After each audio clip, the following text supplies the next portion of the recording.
has gotten off to a good start. We had some bumps in the schedule that seems to have smoothed out. We had some bumps with buses that seems to have smoothed out. The new schedule is off and running. We'll talk about that further in a minute. But so far, you know, it's the 3rd of October, and things. Hi, come on in. You're welcome. It really seems to be falling into place, and in the day-to-day routine of a school year is off and running. So first, I think we'll address those questions. When some of you registered, there were some questions and topics we were asked to address, and so I think we'll hit those first.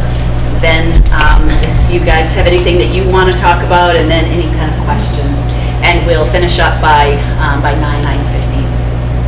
So one of the first questions that was asked was, someone asked, I don't think the person is here, so but maybe she can watch it on video afterwards, was about what happened to the bushes and why were the bushes and trees removed.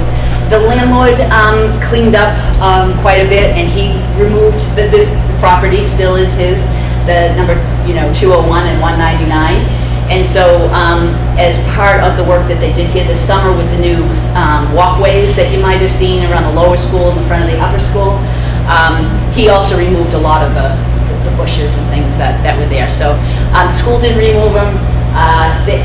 Whether the bushes were there or not, I mean, really, they seem to be a home to some skunks in the evening, so that wasn't as concerning as the two fish trees at the front of the upper school were kind of sad to go, and they went down while I was away on vacation.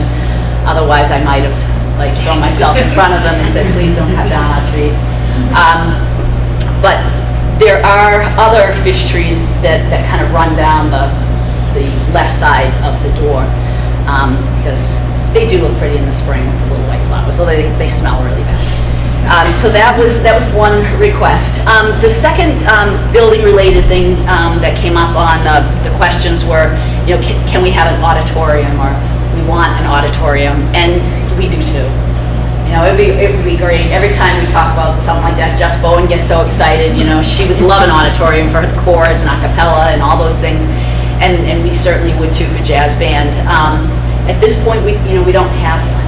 Is that certainly on our wish list for the future? Absolutely, it's on our wish list. And along with gym, with showers, maybe deodorant dispensers, so those are things that are definitely on our wish list, but that we don't have right now. For those of you who maybe came to the PTO meeting or to some of the back to school nights, you heard me talk a little bit about the fact that we haven't purchased the two buildings yet. We haven't been able to work out a deal with the landlord. We still do own 165. But I also emphasize the point that our relationship with the landlord is much better. In fact, I would say that it's better than it's been in the last 12 or 13 years of the existence of the school. In fact, I'm meeting with him again tomorrow. So we communicate regularly, multiple times a week, usually via email. And I have to say that as difficult as the relationship has been in the past, there has not been one thing in the last 9 months that I've asked Mr. DePietri to help us with that he hasn't helped us with. Sometimes it's on his timeline, but he has a lot of other properties he's managing too. We're grateful to have these new walkways. They're much, much wider.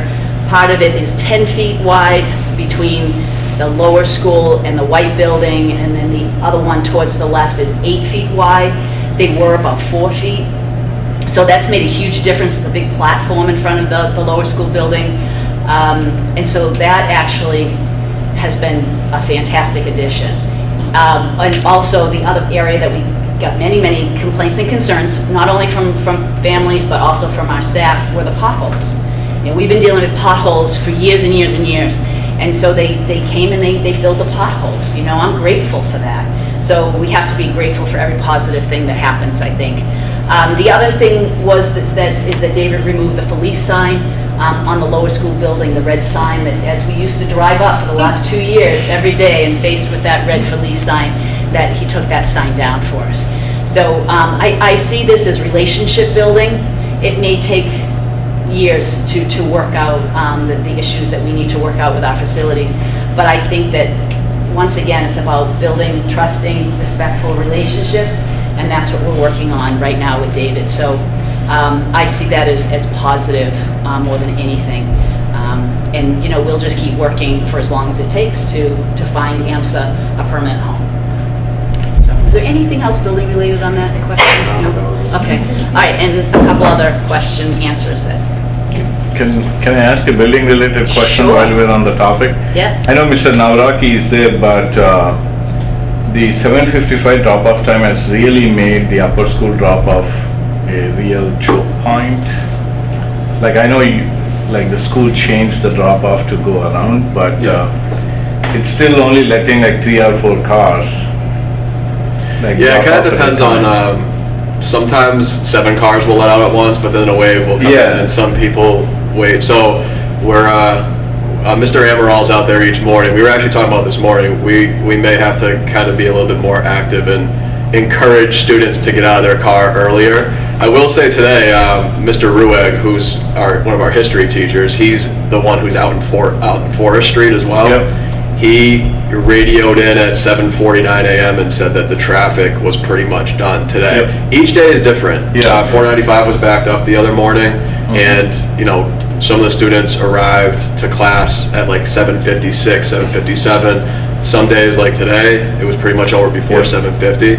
So we're depending on, there are a lot of different factors. Traffic in the surrounding towns impacts us each morning, but we're very aware of it. We're communicating through my walkie-talkies right over there. We're always we're talking to each other. We're talking to Mr. Rueg out on Forest Street, and we're talking to each other on campus. So, but no, we'll be more mindful of encouraging students to get out earlier, because that whole line of traffic, we could potentially let out 10 cars at once, Yeah. and then just keep them moving. But It's never been clear to me how many cars back you want the kids to get out of. yeah, Yeah. I think It's almost like we need a sign that says, Yeah. do not, you know, Yeah. get out of the car. Yeah, Start exactly. start here, like I've start always here said sign. that it was only like 3 cars at a time, so. Yeah, that's- It should be all along that sidewalk, as long as the Okay, kids yeah. can safely hop out onto the sidewalk area. But we can go out there and we can look into signage too, just saying start, Yeah. you know, drop off Yeah. starts here. Exactly. Release here, something like that. That's Yeah. why I brought it up, like a sign like that would really help, I think. Yeah,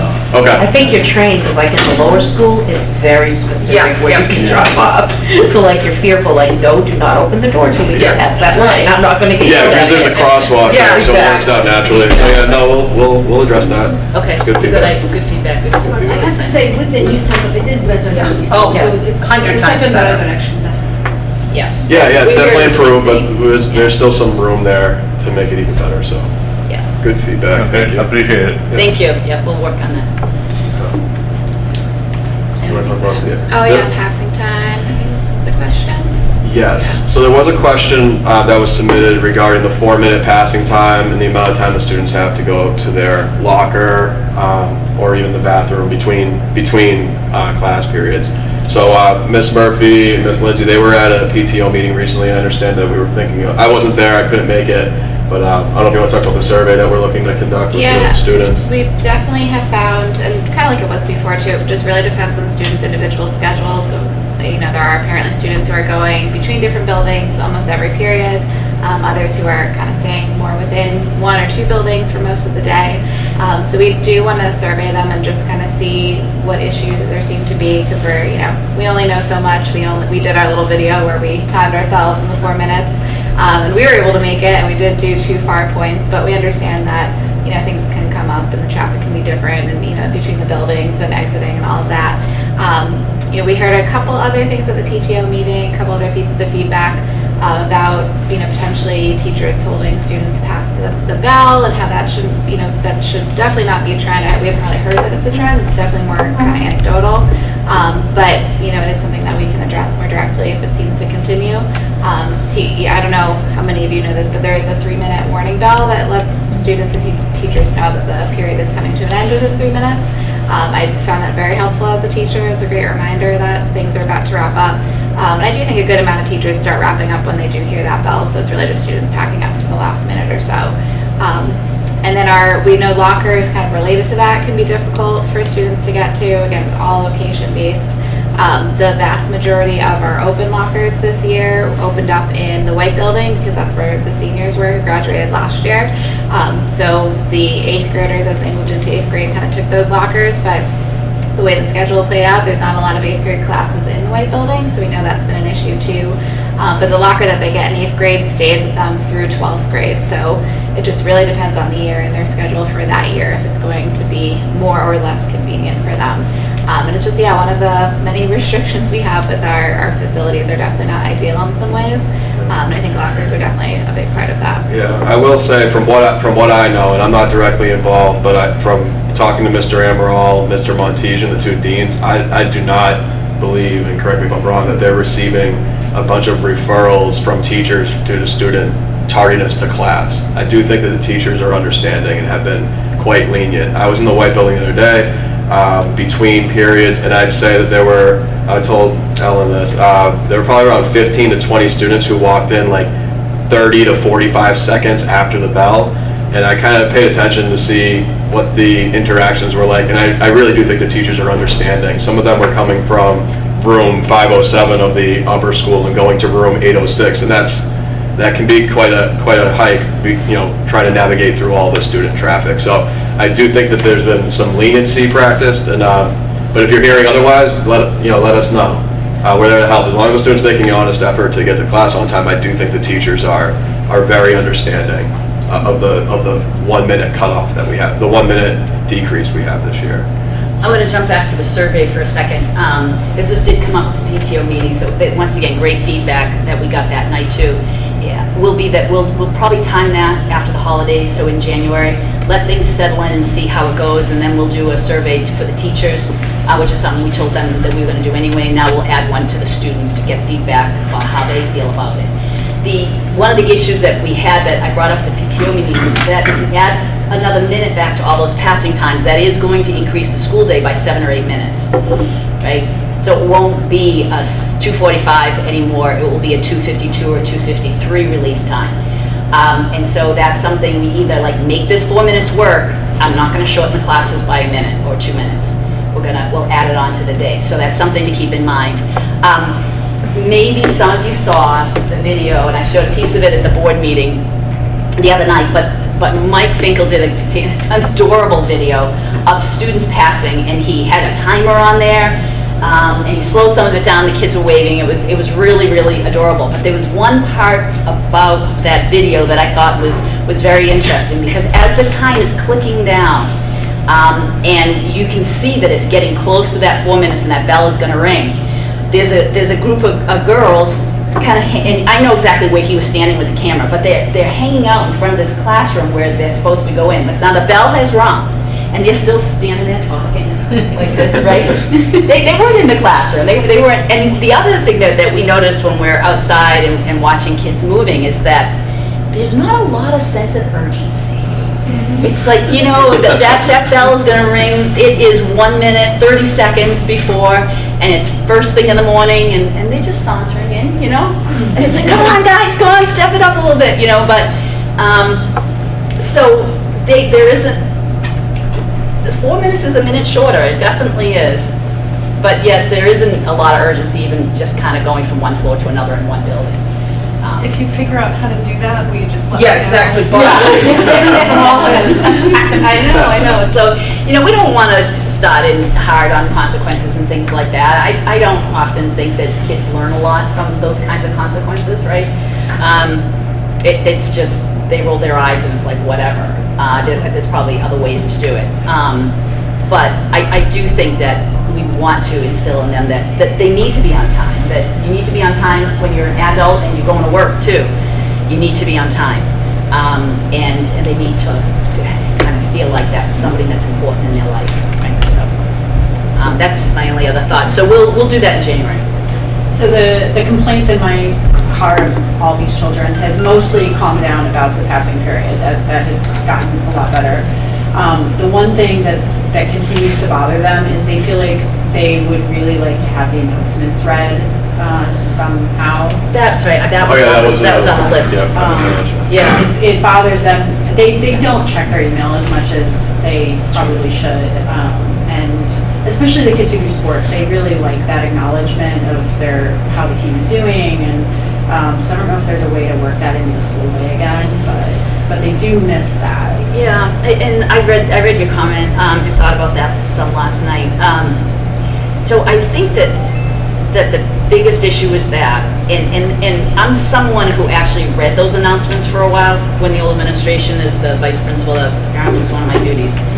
And so I read them, and sometimes they were 2 or 3 pages long, and there were days that I couldn't get through them between 8:05 and 8:12, all right?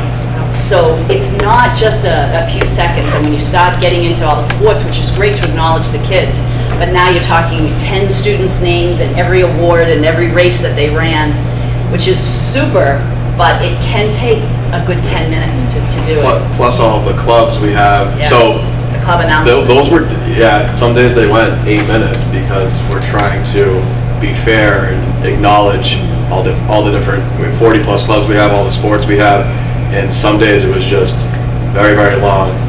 We do post them, they're at the front desk of each building. There has been some discussion of projecting the announcements at lunch with the dismissal times of that day from sports programs, and also just in general posting them. I haven't been down to lunch. That would be a good idea. I haven't seen them at lunch yet, but I think projecting them. That would be really cool. Yeah. Yeah. So we're thinking about that as well. We just want to make sure. There was one concern that the light would be blinding one of the tables shining on the upper school, but I think that Mr. Amberall's looking into that. I think he said it could work, so we'll see. All right. But that would be another solution. We'll follow up potentially. on that too. It is important, and yet, if we're gonna have the shortened day, it's one of those things that doesn't fit. But they do, as Mike said, Sandy and Kathy and Margie have them printed out, and they're by their desk. They can just walk by there at any point too and see them. The teachers all have them too. So they can say to the teacher, gee, I have track this afternoon, what time, I forget what time, and they should be able to help them out too.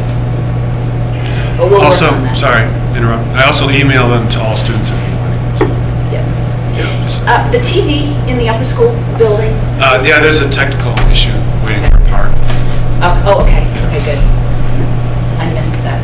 Would it make sense at all, I don't know if the kids would hear it, to have announcements during transition time, would anything be possible? I don't know. I mean, Even if it was like maybe the first transition of the day and it was.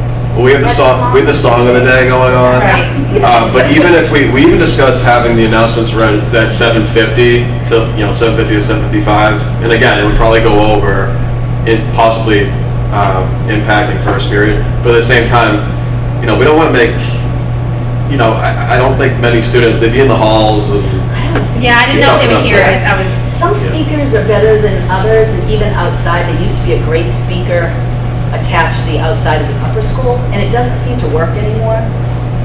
And so it's really loud on the speaker on the outside of the lower school.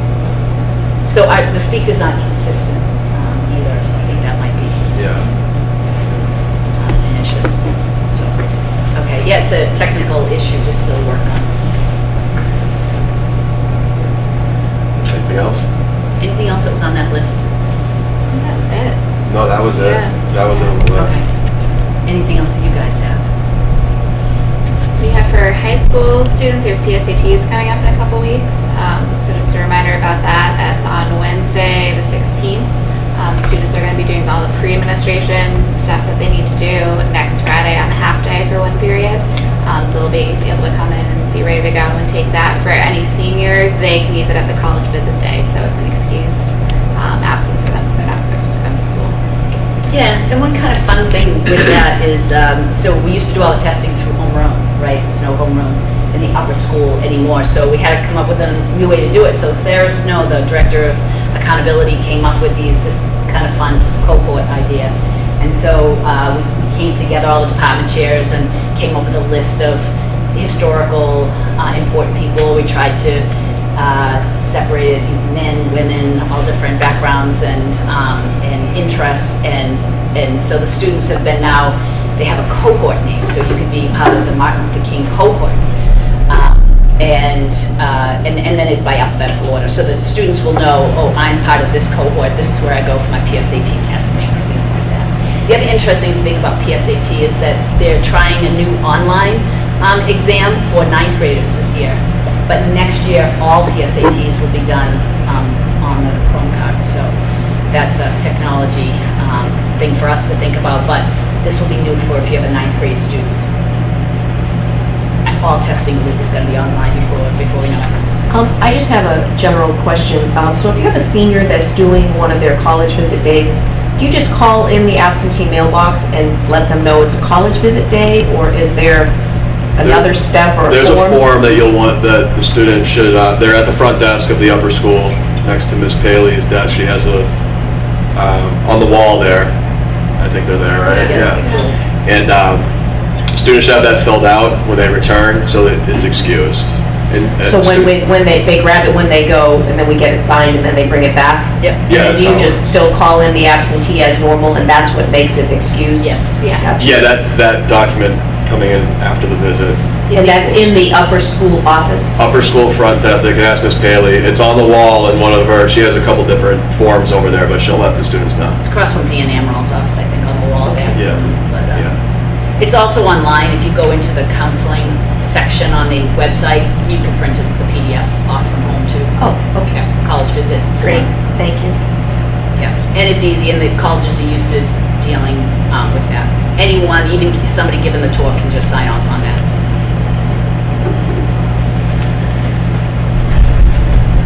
Ask a future question. With the new education bill that's going to the State House, I think the funding for Chapter charters are 70. going to be disassociated from the district funding. Just any thoughts, preliminary thoughts, good, bad, neutral, for answer? I guess it all depends upon what that percentage, if they separate it, what that percentage is that they're going to offer us. I mean, we're watching it closely. The Massachusetts Public Charter School Association is watching it very closely. Liana went to a webinar about a week or so ago. We definitely are watching to wait to see what they do. I think there is some support to separate it. I think if they separate it, it may help relationships that for all charter schools with their sending districts. For us, our relationship with Marlboro is very good, and that's where the majority of our students come from, about 570 of them. And Michael Bergeron has been great to work with when we've needed additional buses and things, because that's money that comes from them. But I think I'd rather just wait and see how it goes. When they make these kinds of changes, it can work out very well for us, or it might not. And there's certainly enough political pressure out there to make it uncomfortable for us. So we want to be very careful of that. In fact, we have Representative Hogan is coming to visit us on October 31st. I'm going to have a tour for her. Jill Schaefer, one of our board members, has helped us set that visit up. And so she'll come and spend about an hour and a half here. We'll visit. We'll spend some time, teaching her about AMSA and letting her see what great kids we have. Maybe bring some kids in to talk to her and give her a tour of the facility. So we met with Rep. Danielle Gregoire? Danielle Gregoire last year, and so we definitely are trying to get our message out. The charter schools are a strength for our students. We want to be able to give students and parents the opportunity to make a decision about where they want to go to school. It's a family decision, and we have something very special here to offer at AMSA, and we want to make that available to as many students and families as we can. So whatever you can all do, I guess I would ask you to educate yourselves a little bit if you're interested in learning about Chapter 70 funding and what's being proposed, and to reach out to your respective state reps in support of charter schools. If you're comfortable doing that kind of work, we certainly would appreciate it.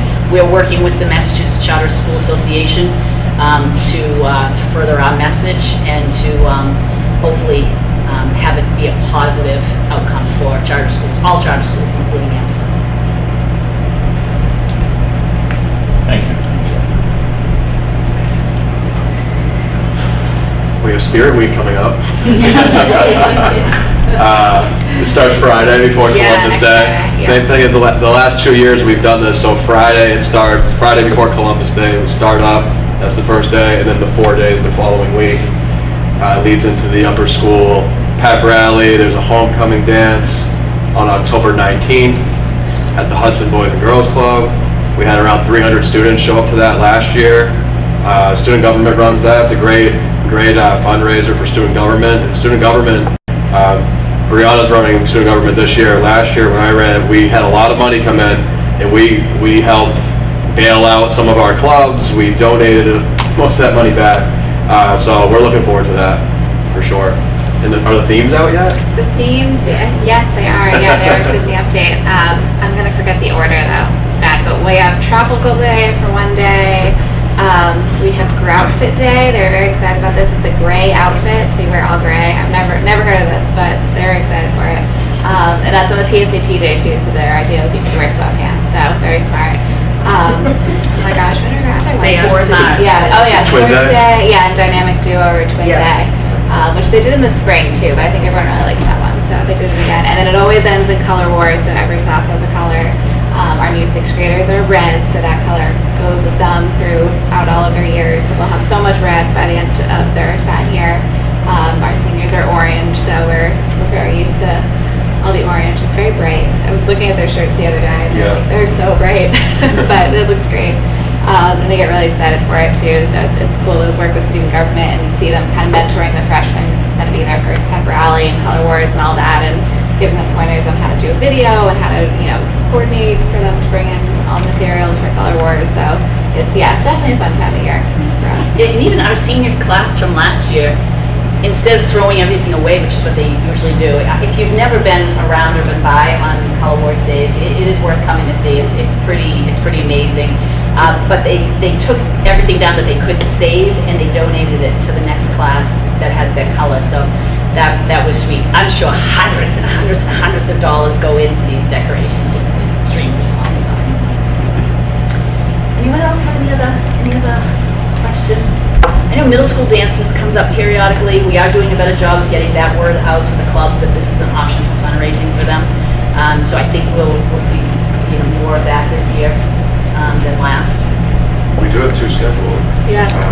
The 6th and 7th grade dance coming up. Yeah, in November. I don't want to give the date because I don't want to give the wrong one, but I believe it's the first weekend. And then there's an 8th grade one that I believe is the first or second weekend in December. But yeah, watch for information on that. I think that'll be a really good social event for our middle school students. And it's the Black Student Union and the Asian Student Union are running them together, so it'll be a really good fundraiser for those groups too. So you're helping the children be social and helping our clubs too. Joining Do you have any details on that as far as like where it would be, or is it still far out? I don't want to confirm anything, but I think the plan I is to believe have it one. that I year. believe one of them is the 8th grade one. I believe is at Marlboro Boys and Girls Club. I'm not positive if both of them are. Yeah. Yeah. But I know they like that venue too. Yeah.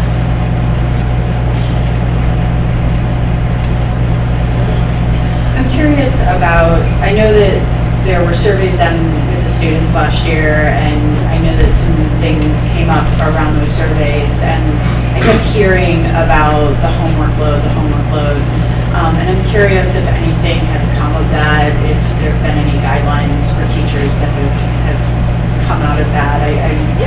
Actually, there was. We put a committee of people together, the Academic Excellence Committee that was created last year to work on that. They worked on the survey and it created it's an internal document that the teachers are working from. They came together in the spring. They also received it in their welcome back packets. It's more of a philosophy of what AMS's philosophy is around homework. A lot of that is around what students were talking about busy work. They didn't want the busy work, just added extra time. And so, what is the appropriate type of homework to support what they're learning in class? Is it necessary to have homework every night? Because I think sometimes we all kind of get into the habit of you have a lesson, you have homework, you have a lesson, and is that really necessary? And in conversations around sometimes the midnight deadline, we ask them to move that back. So you'll see sometimes on Google Classroom, it will say, you know, this is due by 11:59 on such and such a night. And we talked about the fact that that actually sometimes pushes kids to stay awake until that late at night. So we've moved, asked teachers to move that back. Asked for work not to be due on necessarily on a Sunday night, to make it due on the Monday. And those types of things. And, you know, is it necessary for particular homework, especially on vacations? And, you know, AP, yeah, probably. They're going to have AP work over vacation, but is it necessary to have some assignments that maybe can just wait until they come back? So there's a lot of talk. Anything you guys want to add to that? No, I just want to say that not only, so that came from the Academic Excellence Committee survey, but every department collaborated on this. So Yeah. it was, we brought this up at the department chair meeting, and each department had their say. They discussed it among departments. You know, how do we want this to look? And it resulted in a nice document, philosophical ideas behind homework. And just in general, that Academic Excellence Committee, we're starting up at the end of October for our first meeting of the year. But that survey that we conducted in November for the students, that was, I mean, I don't think we realized how much we accomplished from that survey. We made a lot of changes based on student feedback. In regards to, we have the students having more of a voice in the hiring process here when we hire teachers. They have a survey that they fill out every time a teacher, a prospective candidate comes in. They usually give a model lesson, and the students, we have a survey that they fill out on that candidate. That came from the survey. The homework philosophy came from the survey. The schedule change came from the survey, pretty much. That kind of sparked it. So a lot came from that. So we're trying to figure out how we can match what we did last year or improve, because we did a lot for a first year. Yeah, and we also started an integrity committee this year, and so Madhavi Marate, who's one of our high school math teachers, I guess I don't want to call them personal interviews, but I spent time chatting, let's say, with all the teachers through the spring. So they all, and they had, it was optional, didn't have to come, but I would say that 85% of them did, and we spent anywhere from about 15 to 45 minutes together just talking about anything. Anything from their pets at home to their classroom and challenges that they were having. So it was a great opportunity to really get to know them on a completely different level. But during the time that I spent with Madhavi, she made the suggestion of an integrity committee. You know, Ellen, we had the Academic Excellence Committee. Wouldn't it be great to have an integrity committee? I was like, yeah, it would. And then maybe the next year adding a community committee, right? So these are our core values, and taking each one of those core values and putting a group of people together who are interested in exploring these things further. So we're actually meeting for the first time. There's a dozen of us who are going to start putting together thoughts around integrity in our community. What does it mean? What is integrity? Why is it important to us? What does it look like in our school? Sometimes we talk about integrity and we get stuck on the academic integrity and academic, you know, dishonesty or honesty. But integrity is so much more than that. It's who we are as people, and can we be, you know, trusted in the things that we say and the things that we do. And those are the kinds of attributes we really want the kids to feel as part of the fabric of our school. So this year is going to be the Integrity Committee, and we'll be meeting for the first time on Thursday afternoon. And so really get some clarity on what does it mean. It's not just a word on the posters, although it's a word that means a great deal to me. It needs to be much more in our community than just on a poster. So that's a little update there, something new. I just went to a MIFA night at Westboro High School last night. I know you guys have one in the future. When is that going to be? They do them in November typically, right? Yeah, it's What was going to be it? the same night, the MIFA night. the same night as the next PTO meeting, and so the rep will be there right after. I want to say it's the 5th, I think? November 5th? Maybe the week after. No, I think it's early November because I was looking at it the other night. Will they be there to answer questions, or will they be doing a presentation, you know? November 5th. And will they be doing a presentation, or will they just be there to answer questions? It's a Kate Driver question for the details, but typically in the past, they've always done a full presentation, and then answered any kind of questions. I know that the school counseling department has been working very closely with the PTO. Last year, Kate worked with them regularly and offered all kinds of different speakers that she was able to find through her department. And this falls under school counseling, obviously, also. But we've always had NIFA down to do one in the fall. This is the first I'm hearing that they're joining up with the PTO, but doesn't surprise me because the two departments have been working very closely together. We can check with Kate, Rebecca, and let you know, but my guess is it's probably a full NIFA. You're not going to get the NIFA people to come out and just answer questions. They're going to want to do their spiel that they always do. They do a great job with it. And all their resources are on, and the slides for those presentations are all on the NIFA website too. But we can confirm that with Kate. But I would expect that they'll do a full presentation, and they do a great job answering questions. And then we also do our own, the councils do another one about college applications and the process. I think it's mostly sophomores and juniors in the winter too.